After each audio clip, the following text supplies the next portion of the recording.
I believe the father was a pit bull. I'm not sure.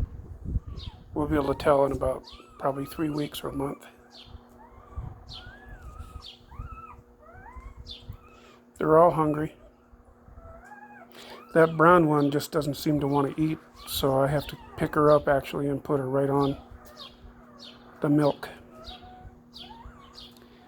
But they're protected here under this pavilion, protected from the sun. And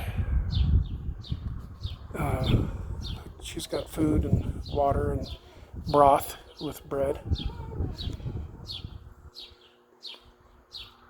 These 1, 2, 3 trees there, this one, 4, 5, 6, 7 mesquite trees blocking the sun for most of the day.